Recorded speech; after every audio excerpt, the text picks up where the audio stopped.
Let's kick things off by diving into the world of river versus ocean cruises. It's like comparing a boutique city tour to a full-blown resort experience, where every detail counts. Yep, right. And what's striking is that river ships are, well, much smaller, carrying only a couple hundred guests at most, which means you get a more intimate experience compared to those ocean liners that pack thousands. Exactly. Imagine it's like a cozy dinner party versus a stadium concert. You interact more closely with people. And with river cruises, you only pack once because you're sticking with one cabin throughout. Speaking of cabins, I've noticed they're generally on the smaller side too, aren't they? But they've really ramped up the design to include, clever touches like sliding panoramic windows to mimic balcony experiences. Absolutely. Even though the cabins are compact compared to ocean liners, designers have gotten creative, like adding balconies or clever layouts to maximize space. It's all those little surprises that make you feel, well, at home. Right. And let's talk dining. River cruises are more buffet-centric with a single main restaurant versus the multiple venues we see on ocean cruises, which can sometimes be overwhelming. Yes, indeed. You often have a buffet for breakfast and lunch and one served dinner, though some ships throw in a couple of intimate dining spots for, a change of pace. It's not the endless variety of ocean ships, but more about fresh, often regional ingredients coming in because of the smaller guest list. What about entertainment?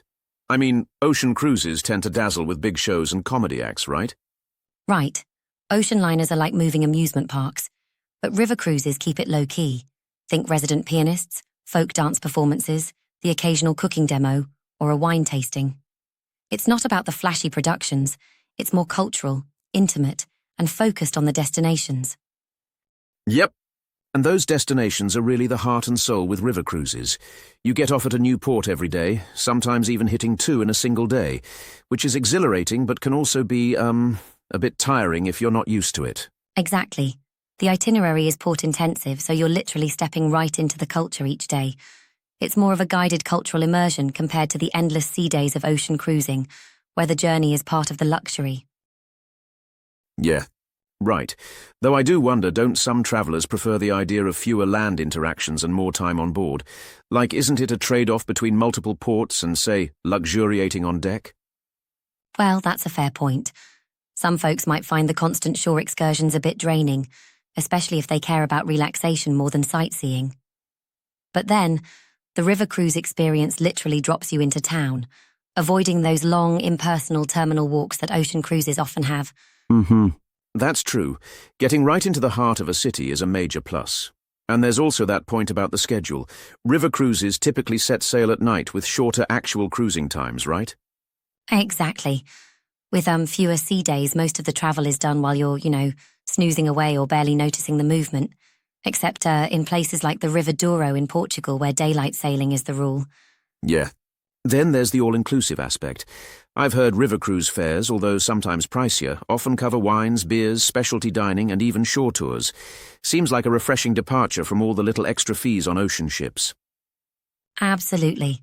With fewer onboard attractions to lure your spending, many river lines bundle in more extras with the fare, so you don't get that constant feeling of being, nickel and dimed. Right. One more thing I found interesting was the early wake-up call on river cruises. Breakfast starts early to catch those shore excursions, so it might not be the best choice for someone who loves to sleep in. Yeah, that's one of the realities. If you're a late riser, a river cruise might be a bit demanding.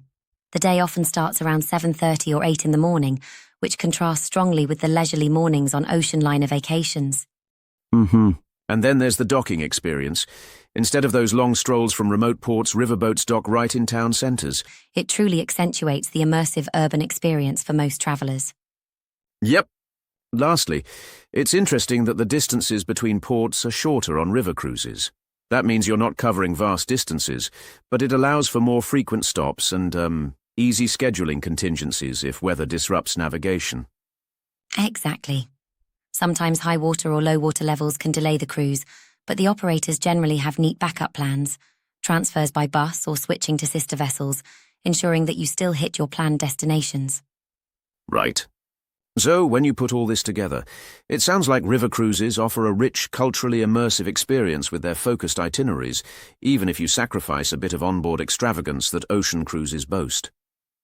Spot on. It really comes down to what you're seeking. A tranquil, in-depth look at regional cultures and landscapes on a quaint vessel versus the grandeur and variety that ocean cruises bring.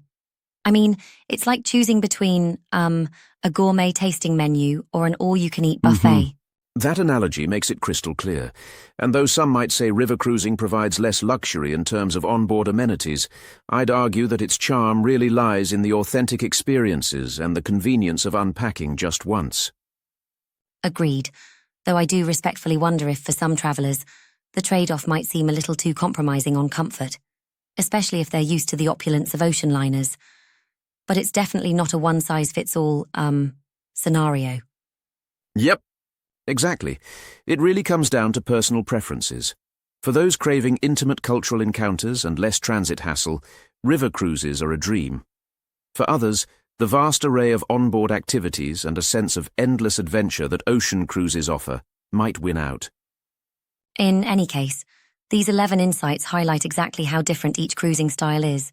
They each have their unique perks and, well, limitations, making the choice both challenging and exciting for travellers.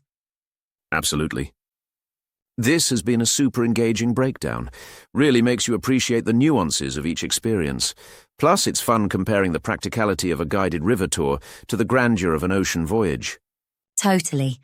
Whether you're leaning towards the more intimate river ambience or the expansive thrills of an ocean liner, knowing these details helps set the right expectations. It's all about matching the cruise type with your vacation style, so you get exactly what you need. Right. Thanks for this enlightening chat. It's given me a lot to consider for my next voyage. Anytime. It's been a blast peeling back the layers of cruise travel. Until next time, happy travels and may your cruises be just the perfect fit for you. Yep.